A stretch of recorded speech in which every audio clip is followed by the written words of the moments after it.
Hi and welcome to this lesson. Thanks for joining me. I'm Dan Thorpe and today I want to talk you through the little process of creating my arrangement for You've Got to Walk That Lonesome Valley. Now this is a great song I love. I'm going to play it through for you in a moment. You can hear it and then I'll talk you through the process because you know what? Creating a song, creating an arrangement, it's a bit of an epic journey, but I want to take you through my process so you can kind of fully understand what is happening. Okay, so have a listen.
Okay, You Gotta Walk That Lonesome Valley. There you go, it's such a cool song. What I've done there, I've arranged the song in the key of D, okay? Now, a lot of people would just play this as kind of like a strumming song with the chords of D, A, G and doing that sort of thing and singing along. And that's cool, but personally, I really love the sound of Travis picking, having the bass going throughout, having the melody and then combining the two.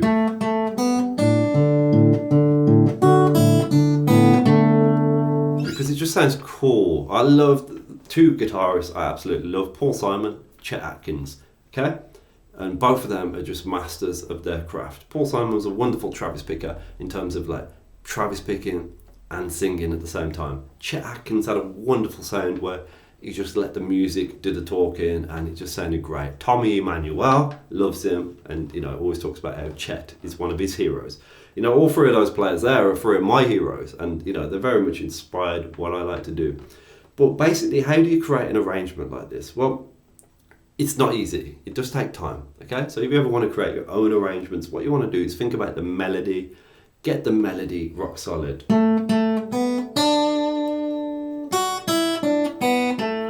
If the melody isn't good, then it just doesn't matter. I remember watching a program called Guitar Star years ago. George Benson was one of the judges. It was very much like an X Factor or American Idol type show. Guitarists would come on and play, and you had some really cool guitar players on there. There was this one jazz guy, and I can't remember the name of the song, but he was doing a jazz standard, and he played it, and George Benson was one of the judges, and George Benson said, you know what you playing, it was amazing, it was brilliant, it was breathtaking, but I just could not hear the melody, and I've been playing for how many years, and I know the song inside out, but the melody was getting buried with everything. And the guitarist looked dumbfounded. He'd probably put hours and weeks and no doubt months, and possibly even years, perfecting this arrangement, but he just overcomplicated it. He was burying the melody. And then he went away and went back to just working on the basic melody. He come back and George Benson heard it and he was like, that is so much better. He was like, that is it. That's what you want to be doing. You want to get that melody and simplify everything else. And that's what the guy did. And it's a lesson for me watching that, because I was always the guy who would like to complicate stuff as well. Because it makes you feel smart. It makes you think, you're clever and stuff like that. But if your listener they can't comprehend what the song is, or they're not hearing it, or something's not quite right, or the melody's not loud and proud, then it's no good, okay? And that goes for if you're singing the melody or you're playing the melody on guitar. So you'll find a lot of my arrangements tend to be melody based, okay? The big focus is on the melody, and then we do the bass second and any extra filler notes and chord tones third. For this one, the filler notes aren't really there because there's a lot of Travis picking going on, so there's not that much room. If I tried to fill in more stuff, put more stuff, it would just be hard to play, and it would bury the melody, and the bass wouldn't be as clear, and it would just be confusing to the listener. So that's what you always want to do. So hopefully that's a little bit of insight into how I create melodies and arrangements. Melody first, bass second, and everything else third. I call that the 3D method, okay?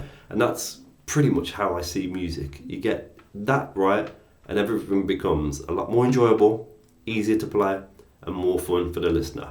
And if the listener is just you, that doesn't matter, because you've got to enjoy it as well. And that's the key thing a lot of people forget. Right, so I hope you enjoyed that. If you did, then you might want to learn that full piece, and you can do it in the Dan Thorpe Acoustic Academy. I'm teaching it this month, okay, for the month of April, on the 1st of April. This lesson will drop, and it will be ready for everybody to learn. And if you want to check out the academy, you can do below. You can go to fingerstyle101.com/academy, and there's loads of really cool stuff there, including my new book. This is a brand new book, by the way. It's spiral bound, and you can get it just for trying out the academy. There's no contracts or anything like that. And in that book, I teach a lot of cool stuff. 27 tips to take you from beginner to intermediate, and loads more stuff. But you don't just get that for joining the academy. There's other cool stuff that I'm going to post to you as well. Okay.